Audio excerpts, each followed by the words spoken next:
berikan untuk kita alami, apalagi tahun ini kita ada di tahun mimpi dan penglihatan gitu ya. Mimpi itu sebenarnya ada dua makna. Yang pertama itu artinya adalah sesuatu yang kita lihat atau kita alami sewaktu kita tidur.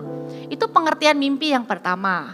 Tapi pengertian mimpi yang kedua itu juga artinya adalah angan-angan atau imajinasi gitu. Atau kalau anak kecil bilangnya cita-cita, bahasa Inggrisnya itu dream. Kalau ditanya what is your dream, itu bisa jadi kamu angan-angannya apa untuk masa depan. Itu makna yang kedua. Kita akan lihat satu-satu. Yang pertama, apa sih mimpi yang sebenarnya itu adalah sesuatu yang kita lihat atau kita alami sewaktu kita tidur. Artinya itu kan sesuatu yang di luar kendali kita. Di dalam arti yang pertama ini pun ada dua bagian juga. Yang pertama adalah mimpi yang merupakan kembang tidur biasa. Mimpi yang muncul karena kesibukan kita sehari-hari, kemudian terbawa mimpi. Atau karena kadang kita gelisah kepikiran sesuatu, kebawa deh di dalam mimpi. Nah biasanya mimpi yang seperti ini itu kita nggak akan ingat. Kalaupun ingat cuma sebentar tapi nggak akan ada kesan yang begitu kuat. Karena itu cuma sekedar mimpi yang sekedar berlalu dan kita juga cepat lupa gitu ya. Tapi ada mimpi yang sengaja Tuhan berikan sebagai cara Tuhan untuk berbicara kepada kita. Itu ada ayatnya, kita buka sama-sama dulu di kitab Ayub 33 ayat yang ke-14 sampai yang ke-17.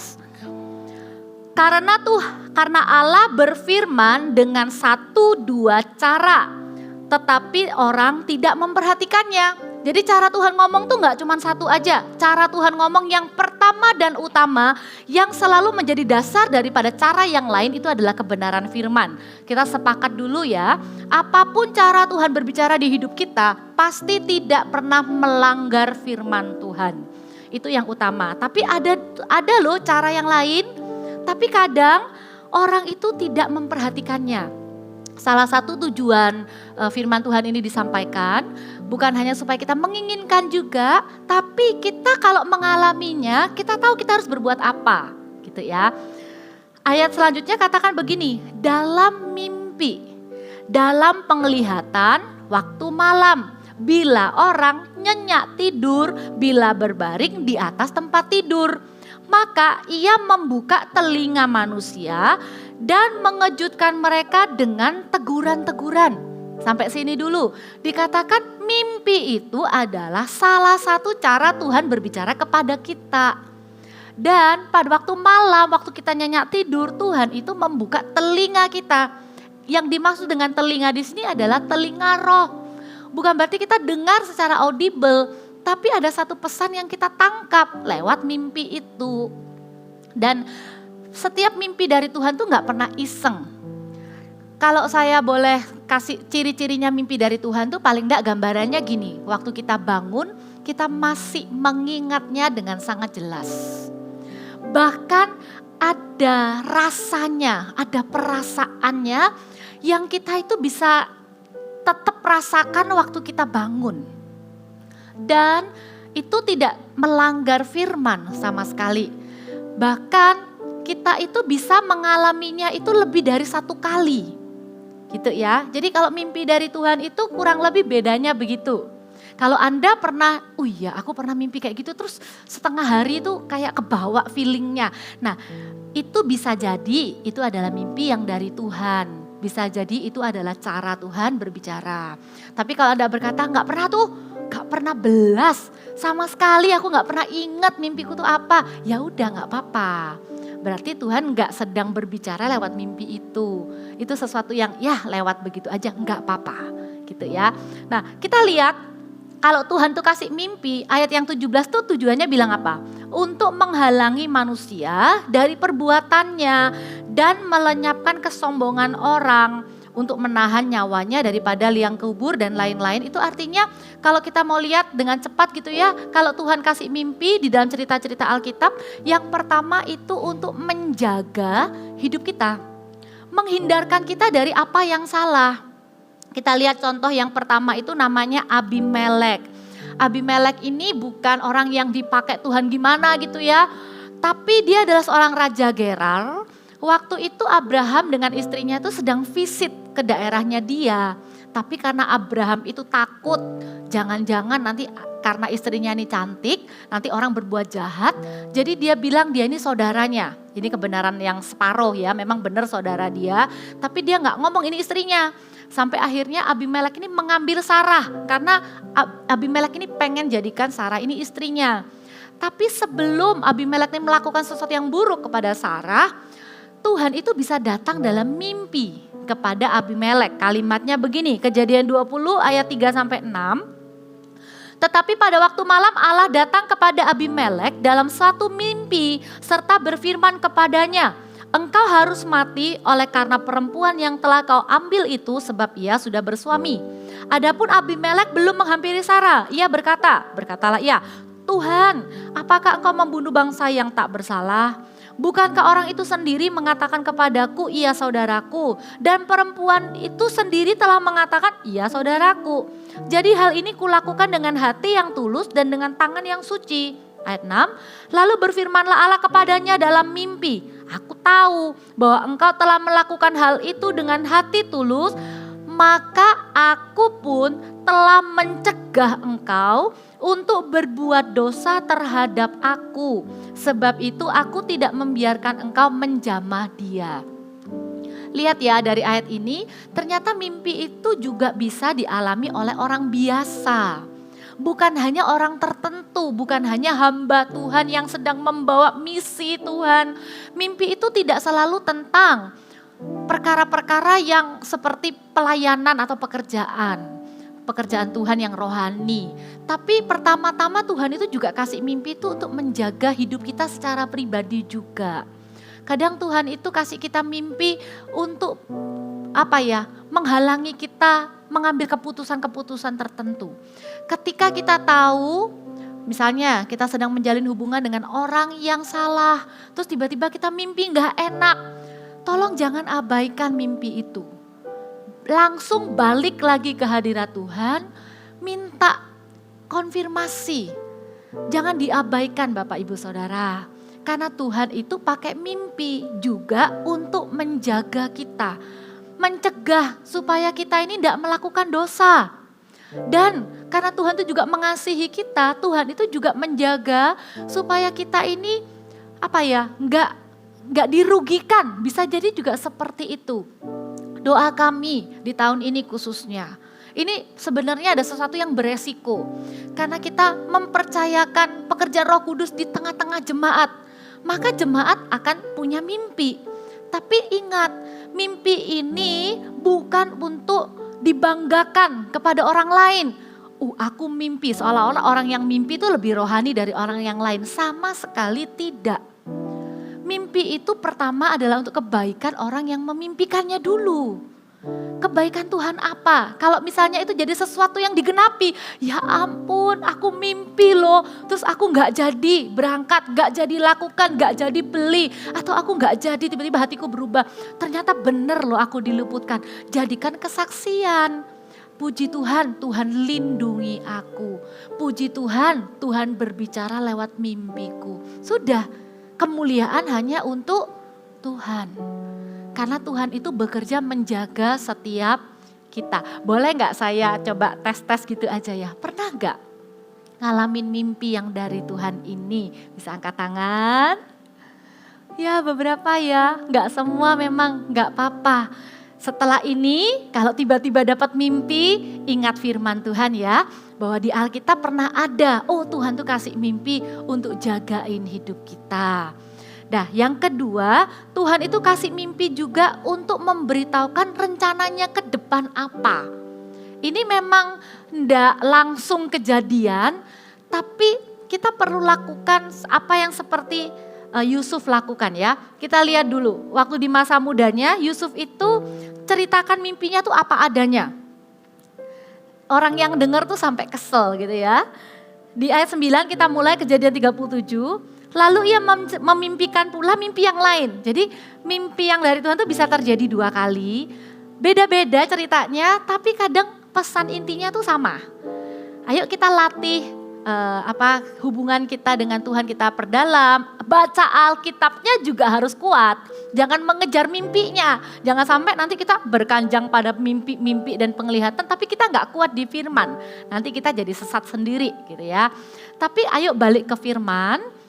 Benar-benar kuatkan juga di dalam doa pribadi, baca Alkitab, komunitas orang percaya untuk saling menjaga. Ada yang ngingetin, ya sudah jangan terlalu bahasanya ngeroh gitu ya.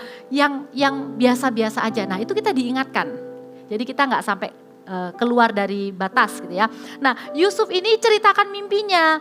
Mimpinya itu kayak gini, tampak matahari, bulan, 11 bintang, sujud menyembah kepadaku. Waktu itu respon ayahnya memang seperti yang kaget.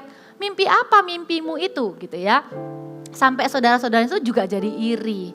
Tapi ada satu momen di mana setelah perjalanan Yusuf yang begitu panjang, dijual jadi budak, difitnah Potifar, dipenjara, kemudian akhirnya dikecewakan sama orang yang berjanji mau bantu tapi nggak bantu, sampai akhirnya ketemu Firaun, sampai akhirnya dia ada di satu peristiwa ketika saudara-saudaranya tuh sedang sujud menyembah dia. Alkitab itu catat loh ayat ini, Kejadian 42 ayat 9 katakan begini. Lalu teringatlah Yusuf akan mimpi-mimpinya tentang mereka. Walaupun prosesnya panjang banget, kayak nggak langsung instan, nggak terjadi. Tapi setiap kali kita dapat mimpi, apalagi sesuatu yang di masa depan gitu ya, simpen aja yuk dalam hati, imanin dulu yuk. Karena bisa jadi Tuhan itu sedang kasih tahu rencananya. Tuhan sedang kasih tahu nanti ke depan itu ada apa. Saya juga sedang menantikannya.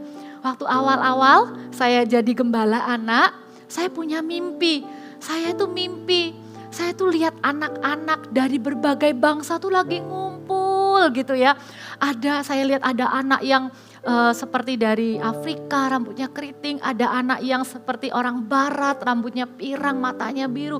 Bermacam-macam, ada anak yang sipit. Pokoknya kelihatan banget tuh anak-anak dari berbagai bangsa gitu ya.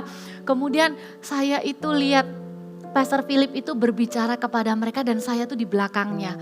Saya enggak pernah lupa, saya tuh nangis di mimpi itu. Saya tuh bilang gini, Pastor tunggu ya, satu hari nanti saya akan bicara kepada anak-anak ini. Saya sekarang belum bisa, tapi satu hari saya akan lakukan apa yang Pastor lakukan gitu ya. Itu membekas sekali dari tahun 2016. Saya masih ingat sampai sekarang dan saya masih tunggu. Setiap kali ada kesempatan saya tahu Tuhan satu hari akan bawa pelayanan Eagle Kids gereja anak. Tuhan akan bawa saya bukan hanya memberkati anak di Indonesia, tapi anak sampai ke bangsa-bangsa. Satu demi satu sudah digenapi. Kemarin untuk pertama kalinya ada CG Kids Prancis gitu ya. Wah, saya langsung dilihat fotonya gitu. Iya, kasih tepuk tangan buat Tuhan Yesus gitu ya. Jadi benar-benar kayak saya percaya itu bukan mimpi iseng, itu bukan satu yang sia-sia. Saya percaya Tuhan punya rencana. Nah, bagian saya apa? Ya udah, lakukan dengan setia, siapkan dengan sungguh-sungguh, belajar bahasanya, setia. Kalau ada tantangan, jangan gampang menyerah. Karena ada sesuatu yang mulia yang Tuhan tuh sudah tunjukkan dengan visual di dalam mimpi itu. Indah ya, satu hari pelayanan kita tuh benar-benar memberkati bangsa-bangsa kayak gitu. Nah, Tuhan juga lakukan hal yang sama. Mungkin ya, walaupun gak dicatat di dalam Alkitab. Yusuf itu setiap kali mau nyerah, Yusuf tuh ingat. Dia punya mimpi apa waktu muda. Waktu dia difitnah, waktu dia tuh bisa kompromi dosa. Dia ingat lagi mimpinya ini. Dan bahkan mungkin ketika dia mau arogan atau dia mulai mau sombong, lihat ya, mungkin enggak tahu saya namanya manusia ya, kita mereka-reka aja isi hatinya. Nih kan beneran kan sekarang ya semuanya sujud nyembah aku, yang bener kamu dulu buang aku gitu ya. Waktu Yusuf itu ingat mimpinya, dia ingat aku ada di sini karena Tuhan punya rencana. Karena Tuhan tuh punya rencana. Kenapa kok sekarang saudaraku tuh nyembah aku kok ada di atas. Kenapa? Mungkin Anda waktu Anda muda dulu Anda pernah mimpi. Mungkin Anda pernah mimpi Anda yang bantu saudara-saudara. Sekarang ketika Anda sudah berhasil, nanti ya Roh Kudus akan ingatkan Anda lagi, Anda pernah mimpi itu. Waktu itu terjadi, ingat, itu rencana Tuhan. Tuhan tuh sudah kasih tahu kita beberapa tahun yang lalu lewat mimpi. Atau mungkin kita mimpinya sekarang. Gak apa-apa, simpen dulu. Jangan apa sih kembang tidur. Kalau perlu catat bulannya, catat tahunnya. Karena itu bisa jadi adalah rencana Tuhan juga buat kita. Karena Tuhan itu bisa bicara kepada kita spesifik. Kita apalagi kalau diteguhkan dengan firman Tuhan. Kalau yang mimpi saya tadi cerita itu, Tuhan langsung teguhkan dengan ayat ini. Terlalu sedikit bagimu hanya untuk menjadi hambaku. Aku akan membuat engkau jadi berkat sampai ke bangsa-bangsa. Saya aminkan. Mimpi itu selalu selaras dengan firman. Gak pernah keluar dari firman. Saya gak mau menganggap mimpi itu sesuatu yang dibesar-besarkan kemudian diceritakan. Nanti ya aku akan begini. Enggak, simpen aja, diem aja. Kita simpan mimpi itu di dalam hati kita, tapi keputusan kita ingat rencana Tuhan yang Tuhan sudah sampaikan lewat mimpi itu dalam hidup kita. Dorong anak-anak kita juga cari Tuhan. Dorong anak-anak kita untuk kejar hubungan pribadi dengan Roh Kudus, supaya mereka juga bisa punya mimpi, ya. Dan yang ketiga, apa sih tujuannya Tuhan tuh kasih mimpi di hidupnya kita? Contoh yang berikutnya itu ada dialami oleh Gideon. Tapi yang mimpi itu orang lain. Ini agak menarik ceritanya ya. Jadi mimpi yang dari Tuhan tuh tujuan yang ketiga adalah meneguhkan janji Tuhan.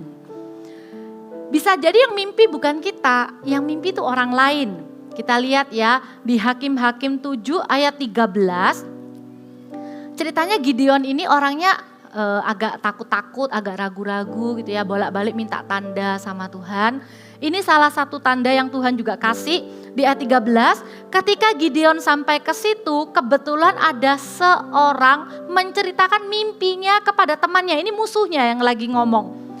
Katanya, aku bermimpi tampak sekeping roti jelai terguling masuk ke perkemahan orang Midian. Setelah sampai ke kemah ini, dilanggarnya kemah ini sehingga roboh dan dibongkar bangkirkannya. Demikianlah kemah ini habis runtuh. Lalu temannya menjawab, itu ndak lain dari pedang Gideon bin Yoas, orang Israel itu.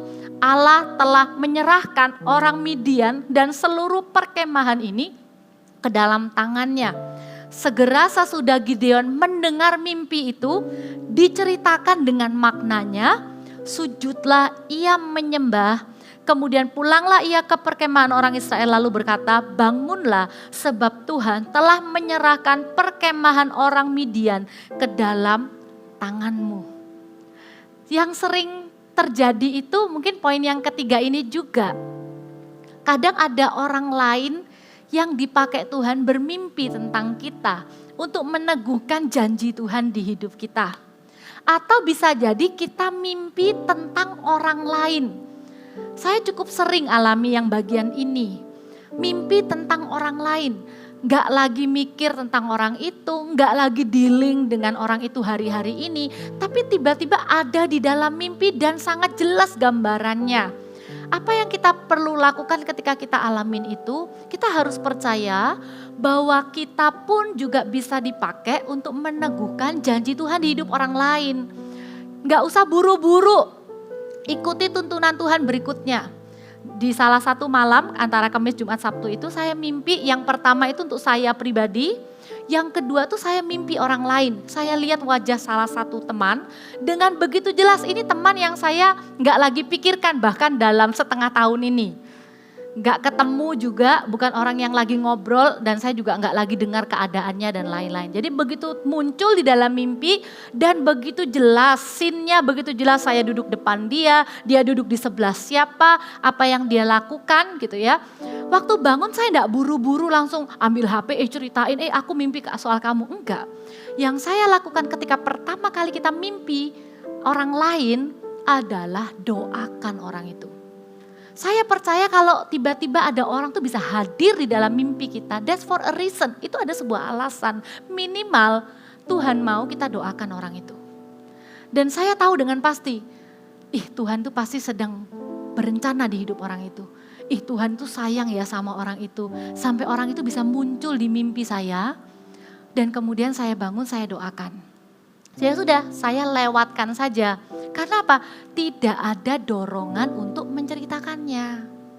Tapi kemudian besok harinya, waktu ibadah, kemarin ibadah voltage, pembicaranya itu di bagian ministry time, tiba-tiba bisa ajak anak-anak begini.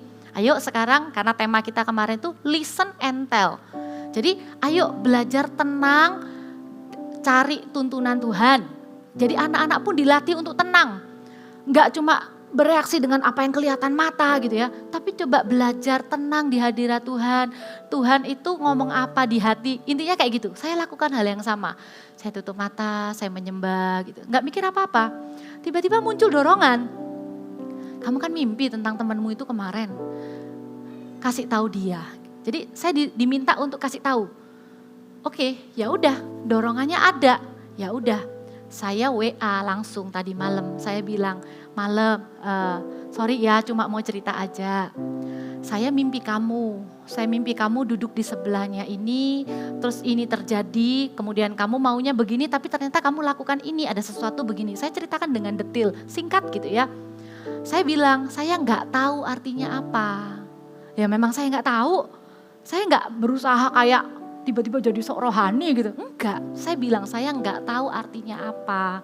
Tapi yang pasti setelah saya mimpi kamu, saya doakan kamu. Udah itu aja, saya kasih hak gitu ya. Terus teman saya ini reply, dia bilang gini, wah gitu ya, itu adalah kondisiku saat ini. Kemudian dia cerita, saya ngalami gini. Yang kurang lebih mirip lah dengan apa yang saya lihat di dalam mimpi. Terus dia bilang, thank you ya sudah doakan saya. Sudah, selesai, begitu aja. Saya gak perlu terlalu gimana gitu loh di hidupnya dia. Gak perlu merasa berjasa juga. Gak perlu yang pamer-pamer gimana. Tapi saya seneng. Saya bisa dipakai Tuhan. Bahkan di dalam mimpi pun Tuhan bekerja. Sesimpel itu. Ternyata mimpi saya dipakai untuk meneguhkan apa yang sekarang sedang Tuhan kerjakan di hidup dia. Seperti itu. Jadi Tuhan juga bisa pakai mimpi itu untuk meneguhkan janji Tuhan dalam kehidupan kita. Kalau saya mimpi orang pasti akan saya langsung doakan, itu aja. Karena gak tentu kok orang itu bisa apalagi kalau mimpi orang itu ngalami sesuatu yang gak enak gitu. Kadang-kala kita gak punya keberanian untuk kasih tahu. Tapi paling tidak kita doakan. Nanti Tuhan akan buka jalan berikutnya, tuntunan berikutnya. Makanya kita perlu benar-benar latih dengan sengaja. Itu adalah rangkaian kurang lebih apa sih kebenaran firman Tuhan soal mimpi yang di makna yang pertama, yang waktu kita tidur itu. Kita tidak mau anti dengan itu, tapi ketika itu terjadi, ayo kita kembalikan ke firman. Kita bersyukur Tuhan jagain kita lewat firman. Tuhan juga lindungi kita dari sesuatu yang salah. Tuhan itu juga kasih tahu rencananya ke depan. Dan Tuhan juga bisa pakai mimpi orang lain atau mimpi kita untuk orang lain. Untuk meneguhkan janji Tuhan dalam kehidupan mereka. Bagian yang kedua yaitu mimpi yang merupakan angan-angan. Ini tidak terjadi pada waktu kita tidur. Ini adalah sesuatu yang dengan sadar kita bangun setiap hari dalam kehidupan kita. Tahukah Bapak Ibu Saudara bahwa apa yang kita lihat dengan mata ini itu juga bisa terekam dalam memori kita, kemudian kita bawa dalam angan-angan kita. Ada sebuah kebenaran firman yang mengatakan begini, semua yang benar, semua yang mulia, adil, kudus, sedap didengar, pikirkanlah semuanya itu. Pikirkanlah semua itu kadang itu bukan cuma sekedar ngomong soal rencana atau pikiran. Aku mau makan ini aduh dia nih lagi bikin aku sebel. Kita berpikir, aku gak mau balas dia Bukan hanya sekedar itu. Tapi ada satu dimensi lagi dalam pikiran kita tuh yang namanya angan-angan. Nah di area inilah Bapak Ibu Saudara, kalau kita mau sungguh-sungguh ngalami yang namanya pemakaian supernatural, tuntunan yang supernatural dalam kehidupan kita, perhatikan dengan serius apa yang menjadi angan-angan kita ini. Apa yang jadi imajinasi kita. Kalau imajinasi kita itu tidak kudus, tidak benar, atau sesuatu yang jahat, maka sulit untuk kita tuh dapat tuntunan Tuhan lewat imajinasi kita. Walaupun itu ada sesuatu yang orang gak lihat, kita pikir gak ada dosanya, gak ada akibatnya. Saya gak sedang ngomong sama orang, saya gak sedang berbuat jahat. Tapi saya mengimajinasikannya di dalam pikiran saya. Di dalam pikiran kita itu kita lagi maki-maki orang itu. Tahukah Anda, Tuhan itu deal dengan serius di area itu. Firman Tuhan ini datang kepada kita hari ini untuk membuat kita berjaga-jaga. Bahwa imajinasi, angan-angan kita itu juga adalah sesuatu yang real di pikiran kita. Dan sebenarnya itu juga adalah harapan kita dan doa kita. Khususnya kita orang percaya. Tuhan itu benar-benar bisa pakai angan-angan kita. Saya pernah punya sebuah pengalaman. Saya deal dengan seorang anak muda, perempuan yang begitu down, begitu imannya tuh udah benar-benar, padahal ini kalau bisa dibilang ya, makanya orang itu gak ada jaminan. Gak ada orang itu yang 100% itu bisa kuat imannya, walaupun bisa tetap ke gereja, pelayanan apalagi. Tapi ada area-area tertentu di kehidupannya tuh yang membutuhkan terobosan. Saya deal dengan anak muda ini di dalam area pasangan hidup. Dia bangun hubungan dengan orang yang sudah istilahnya bercerai dengan kondisi yang tidak baik dengan orang lain. Istilahnya saya berusaha bilang bahwa yang dulu tuh hubungan orang ini dengan orang sebelumnya tuh dengan pasangannya itu belum selesai, belum beres istilahnya. Kamu jangan lanjutkan gitu. Tapi susah karena sudah kadung deket, sudah ada bonding emosional gitu ya. Waktu saya ngomong, ini kan ceritanya panjang ya. Tapi ada satu titik, saya pun itu down. Karena saya lihat dengan mata saya, orang ini tuh begitu kehilangan kemuliaan. Beda ya kalau kita tuh masih bisa ngomong dengan orang yang matanya tuh masih percaya Tuhan tuh masih bisa bekerja, kita menguatkan imannya. Tapi ini benar-benar orangnya tuh udah kosong, udah gak ada lagi kalau kita bilang kulihat di wajahmu kemuliaan Raja. Itu udah benar-benar saya gak bisa lihat. Percayakah Anda bahwa apa yang terjadi di dalam manusia roh kita itu terpancar dalam fisik?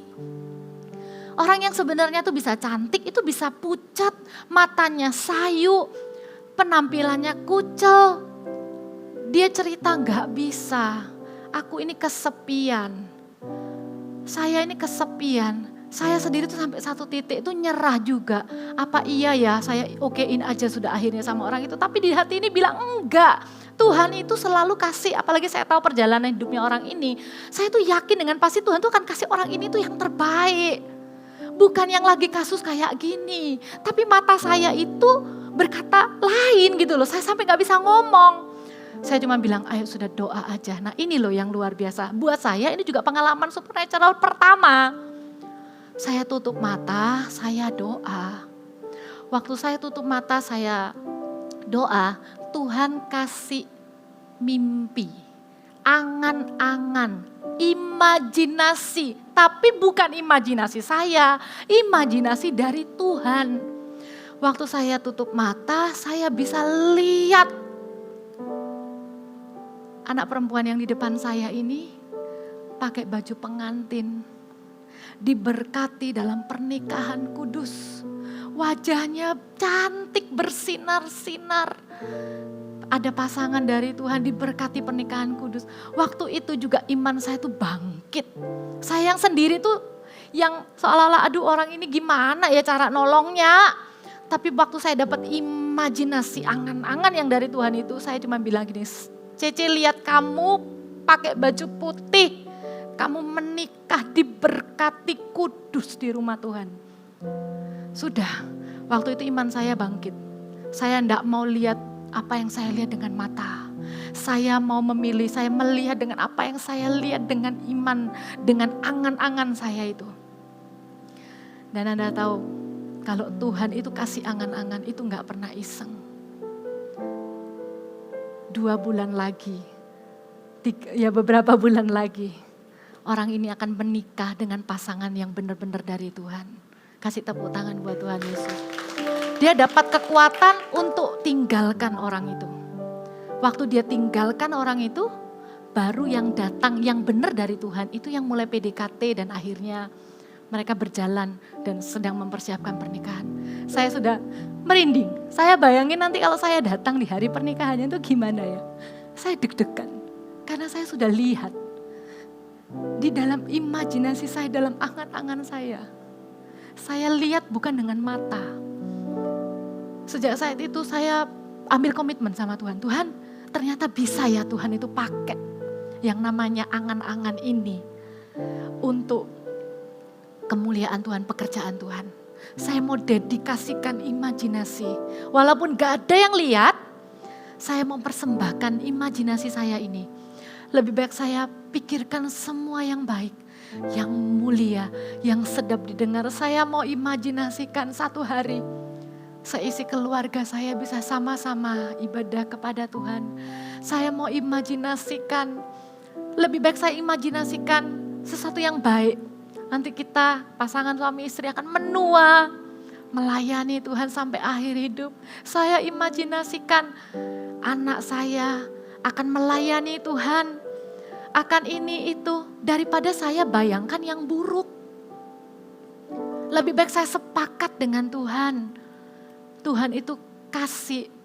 Kan ada kan yang bilang sungguh indah yang kau pikirkan tentangku. Itu loh yang dipikirkan tentang Tuhan. Itu yang Tuhan tuh kayak kasih ke kita, intip untuk lihat. Yang waktu saya lihat anak perempuan itu adalah apa yang Tuhan pikirkan tentang orang ini.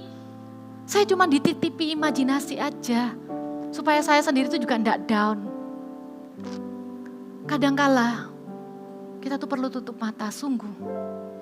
Dan mengimajinasikan iman kita kepada Tuhan. Imajinasikan semua yang baik, semua yang mulia. Apalagi ketika kita ada di dalam hadirat Tuhan. Amin Bapak Ibu Saudara, saya berdoa dan alami ini juga. Baik itu mimpi yang di dalam tidur ataupun di dalam angan-angan atau imajinasi Anda ini. Ada Tuhan di sana, ada suara Tuhan, ada tuntunan Tuhan, ada pekerjaan Tuhan di sana. Selain menjaga imajinasi kita yang berkaitan dengan angan-angan ini, saya titip satu pesan sederhana aja. Ini berkaitan dengan anak-anak kita. Anak-anak kita itu juga punya angan-angan. Anak-anak kita tuh juga punya mimpi. Ya, bagian kita sebagai orang dewasa, jangan batasi mimpi anak-anak kita dengan keterbatasan kita.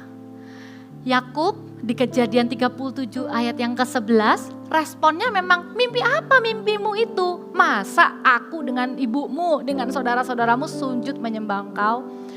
Tapi Yakub gak bilang gini, gak mungkin mimpimu itu. Atau Yakub tuh gak bilang, sudah lupakan aja, gak usah lagi kayak gitu. Atau Yakub tidak merendahkan Yusuf dan potensinya. Tapi di akhir kalimatnya Tuhan tuh ajaib ya. Kenapa kok Tuhan tulis kalimat itu? Tetapi Yakub menyimpannya di dalam hatinya.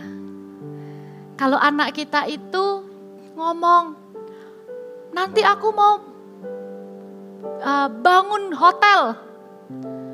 Kita gak bilang, kamu nilai matematika kamu aja masih 7. Jangan gitu Bapak Ibu. Kalau anak kita itu berimajinasi, kita simpan yuk dalam hati. Kita doakan, kita berkati. Jangan dipatahkan. Berapa banyak anak-anak tuh jadi gak berani bermimpi besar. Karena bolak-balik orang tuanya bilang, papa gak punya uang. Papa mama tuh cuma kerja ini. Enggak, anak-anak kita itu akan dipakai Tuhan jauh melebihi apa yang pernah kita bisa bayangkan dan doakan untuk mereka. Hari-hari ini Tuhan tuh sedang berurusan dengan imajinasi mereka. Lihatlah, sungguh di masa kecil mereka itu adalah masa terbaik di mana mereka itu bermimpi besar. Saya bolak-balik bilang sama anak saya, one day kamu akan berdiri di depan ribuan orang. Suatu hari kamu akan lakukan ini dan itu. Karena itu imajinasinya. Anda tahu kenapa?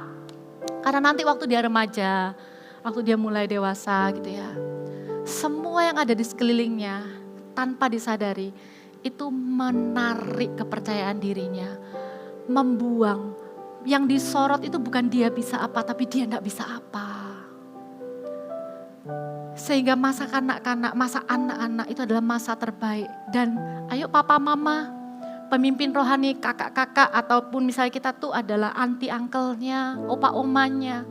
Jadilah orang yang terus paling mempercayai mimpi besar yang Tuhan letakkan kepada setiap anak-anak. Kita akan lihat mereka tuh bukan sekarang dengan kelemahannya. Tapi kita lihat anak kita akan jadi anak yang berani. Punya mimpi besar untuk kehidupan mereka. Makanya kenapa karunia mimpi itu diberikan kepada orang tua. Kalau anak kecil, karunia Roh Kudusnya itu adalah bernubuat. Berani, mereka spontan ngomong. Nanti aku akan jadi ini, aku mau gini. Pasangannya apa? Orang tua bermimpi. Jangan padamkan mimpi anak-anak dengan kalimat-kalimat kita yang membuat mereka akhirnya tidak percaya diri dan tidak percaya Tuhan. Berapa banyak orang dewasa yang harus terus dikembalikan, direparasi di hadirat Tuhan.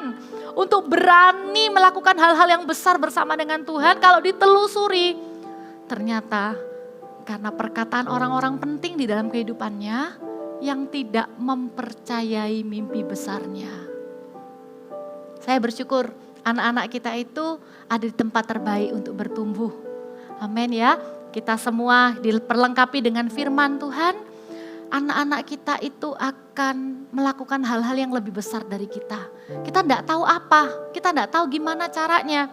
Tapi kita ambil keputusan seperti Yakub, menyimpannya di dalam hati. Saya ada satu laporan kemenangan, saya tutup dengan ini sebelum kita berdoa menyembah. Kemarin waktu KKR menjadi anak Bapa, itu adalah KKR yang kita buat onsite juga, bukan cuma di Surabaya Barat sampai penuh gitu ya, tapi di 40 gereja lokal.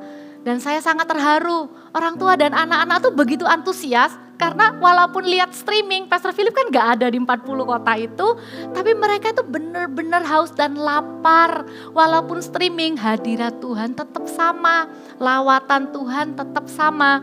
Ini adalah laporan kemenangan dari salah satu kota, yaitu di Kalimantan ada salah satu kota. Salah satu anak yang dipanggil naik ini tuh jemaat online-nya gereja anak di sana. Anak itu dari kota yang kurang lebih 2 jam dari kota ini, dia harus 2 jam perjalanan. Sampai katanya nyebrang pakai speedboat gitu. Tapi Tuhan tidak sia-siakan. Orang yang merindukan pekerjaan Roh Kudus dalam kehidupannya, anak ini tuh ngalami Roh Kudus. Ceritanya katanya sebelumnya anak ini sudah ikut kelas MSJ juga. Karena sudah ikut CG Kids ya online, MSJ juga online. Sempat minta baptisan Roh Kudus tapi belum dapat. Tapi di KKR ini akhirnya dapat. Kita lihat sama-sama video ini satu ini sekali lagi sebelum kita berdoa ya. Silahkan.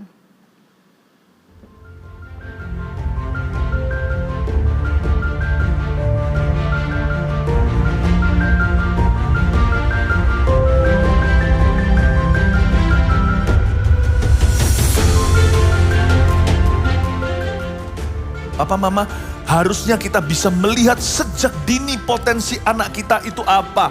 Dan potensi itu bermula dengan takut akan Tuhan. Listen again, apapun visi hidupmu nanti kalian mau jadi ini, jadi itu selalu berada di visi ini. Untuk menyelesaikan amanat agung. Karena itu kalian harus sekolah sungguh-sungguh, bertambah urapan tiap tahun dalam asuhan orang tua. Papa Mama itu penting dalam hidup kalian. Kalian cuma punya papa satu, mama satu. Tapi ingat sekali lagi, gereja juga adalah orang tua. Bertambah urapan tiap tahun dalam asuhan orang tua dan gereja. Tuhan Yesus, aku haus. Anak-anak yang haus katakan dengan keras, Tuhan Yesus, aku haus. Aku anakmu, aku hambamu. Pakai aku, baptiskan aku dengan Roh Kudus, dengan tanda berbahasa roh, dalam nama Yesus. Roh Kudus penuhi, Roh Yesus urapi. Tadi ngalami apa kamu di depan? Yang saya alami adalah mulut saya tiba-tiba bergetar sendiri. Kamu tahu apa itu kira-kira? Roh Kudus. Kata siapa anak-anak tidak bisa mengalami baptisan Roh Kudus dengan tanda berbahasa roh? Bahasa roh tidak untuk dipaksakan, tapi kita minta kepada janji Bapa. Dan hari kita melihat kenyataan ada satu anak mengalami kepenuhan Roh Kudus. Abel mau jadi apa? Menjadi arsitek. Terus Abel kalau udah jadi arsitek mau bangun apa dengan ilmu arsitekmu? Bangun gereja dengan 1000 gereja. Damai setiap hati kami, mengalirlah Kasih tepuk tangan buat Tuhan Yesus. Salah satu doa saya adalah pekerjaan Roh Kudus itu selalu diinginkan pribadinya yang terutama. Karena kalau kita menginginkan pribadi Roh Kudus, pekerjaannya pasti akan terjadi. Salah satu doa saya secara pribadi adalah di gereja Mawar Sharon, Roh Kudus itu selalu diinginkan. Dan Roh Kudus itu selalu dipersilahkan bekerja dalam kehidupan orang dewasa, orang tua, anak muda, anak-anak kecil. Roh Kudus itu bekerja melawat setiap generasi. Dan kepada kita, karena kita ada beberapa yang bukan orang muda lagi ya, termasuk saya pun, saya sudah mulai masuk ke usia orang tua. Saya mau punya mimpi itu. Roh Kudus dicurahkan, maka orang-orangmu yang tua akan mendapat mimpi. Bukan hanya mimpi di dalam tidur, tapi saya mau punya mimpi bagi generasi yang akan datang. Setiap kali saya lihat anak muda, saya lihat anak kecil, saya mau jadi orang yang terus mempercayai mereka. Sekalipun mereka buat kesalahan, sekalipun mereka tidak seperti apa yang kita inginkan dan harapkan, saya mau tutup mata, lihat imajinasi apa yang Tuhan siapkan dan kerjakan untuk setiap mereka. Saya ada untuk itu. Saya akan menua dengan itu. Saya akan pakai urapan saya. Bukan hanya untuk kepentingan pribadi ataupun hanya melayani jemaat. Tapi saya berdoa gereja kita tuh jadi gereja juga yang ribuan generasi. Gereja kita tuh akan terus dan terus.